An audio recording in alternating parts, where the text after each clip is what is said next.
Hey guys, welcome back to the channel. It's been about a year since this Brat's been outside, so we're gonna get her out and clean her up.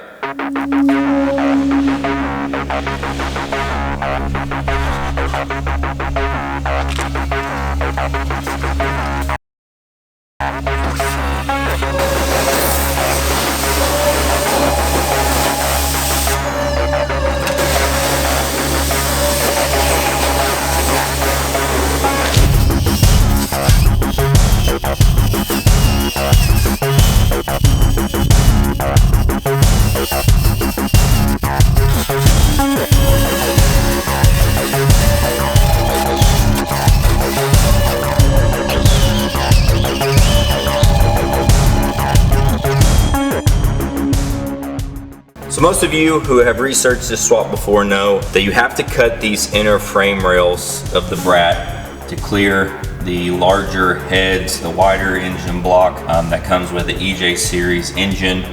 I unfortunately had to cut quite a bit more than expected, but I'm gonna reinforce it with this kind of U-channel right here. So I bent this to fit within this. This goes into the frame rail here, about here to this, well, third mounting hole, if you will.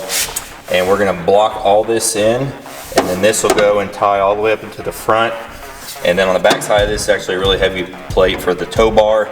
So this will bring the front end and everything back together, and we'll keep this in here. So we're gonna clean this up and weld it in. I'll box this in here, box that in all around there, and then box in down here. So add some strength back into the front end.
All right, we got the plastic laid down.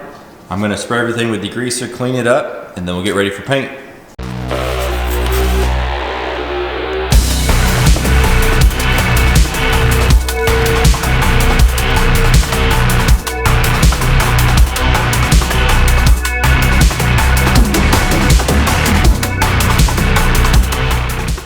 So just to show you guys what we're using, the Eastwood rust encapsulator, which is what we've been using on most of the car. I just got a couple cheap brushes and stuff. These work pretty good. They do fall apart though on some of the sharp edges. Probably use this for the bigger areas, see how that goes, and just start painting away.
All right, so I went in and just started kind of welding around some of these seams. Most of these were just kind of spot welded in and with overlapping joints. And so went in here with welder, kind of welded up this areas around the control arm, both sides. Some of these, it looks like they might have been a repair, or surely those aren't the original welds from Japan, but possible. So this is where the steering rack actually bolts in. Then I went back through and plated in these areas, because this is where we cut to clear the head, or the heads I should say, on both sides. So I got all that done. I took this piece off so I could get in here and clean it up and see if there was any additional bracing that I could do. Then here, I just went ahead and welded these two seams. These pieces were just kind of tack welded on. It's a plate. This is actually where it hits the body of the car right here. So kind of felt like both sides kind of stitch weld this side and then fully welded this side, and same on this side. So I'm getting a little bit more comfortable with the welder now that I get my settings right. Because obviously I'm the prettiest, but looking good to me. You can see we have some pretty good penetration here coming through. I do want to fill a couple more holes here, and then we'll get this plate back on. This is actually this plate here. That'll actually, we'll add some support there. We have to cut, if you remember from probably about the first episode, there's a lip here that came out, and we'd have to trim that to clear the turbo. So the turbo actually sits right here. So overall, pretty happy with it, getting a lot more comfortable with the welder. And so we'll clean this up, and then we'll paint it.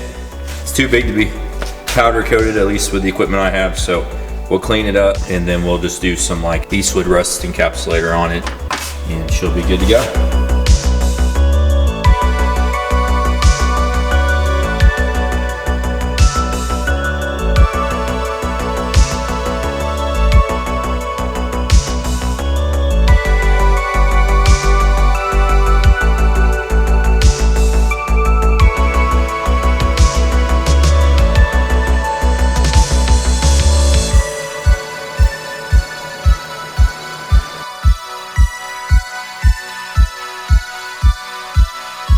Well, my OCD got the best of me on this one. Went ahead and cleaned this whole spindle up here, and then we'll go ahead and do the other side as well, and then we'll mask all this off and then paint this black to kind of match everything else.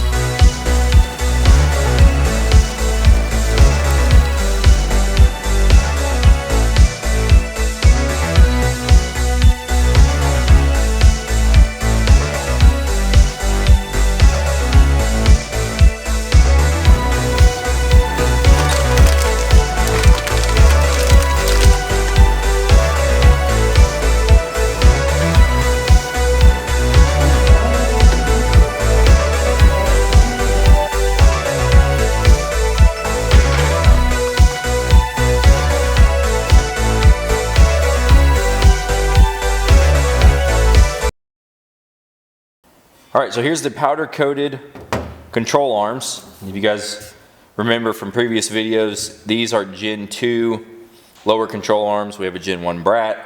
And so in order to use the bigger ball joint and the lateral control arms, trailing arms, whatever you want to call them, we went with the Gen 2, a little beefier. The Gen 1, the trailing arm is actually welded on to this, and so there's not a lot of adjustability.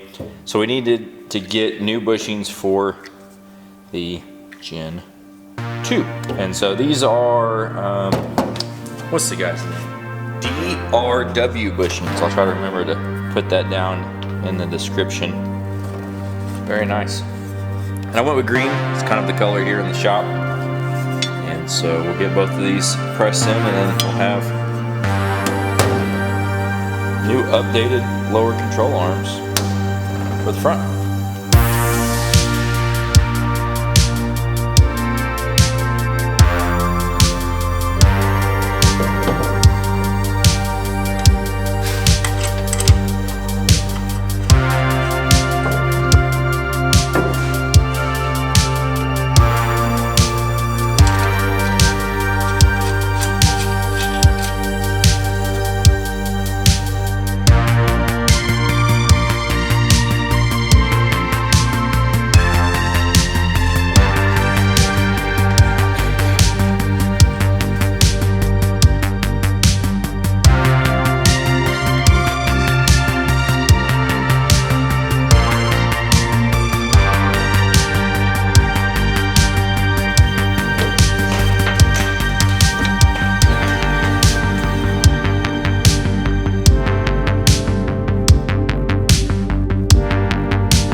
Okay, what I ended up doing was I shortened the inner tie rods by about 15 millimeters on each side, which there's plenty of threads on here.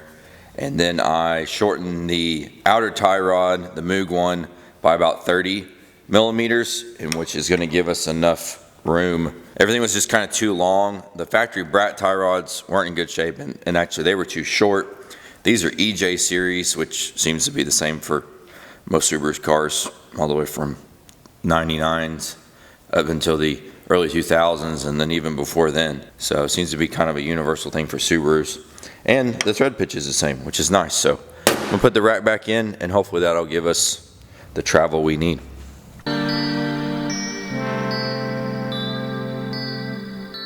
Alright guys, that's a wrap for this video. We've done a lot of work on the front end of the BRAT. The only thing really left to do here is to put on the trailing arms and then, set the alignment later on. So maybe some fine tuning here and there. But in the next video, we're gonna continue on down to the back of the car. I need to take the differential out, the gas tank out. I need to put in the new WRX ring gear and all that into the differential. And then also work on a few things that'll hopefully help beef up the chassis. So stay tuned, and I'll see you in the next video.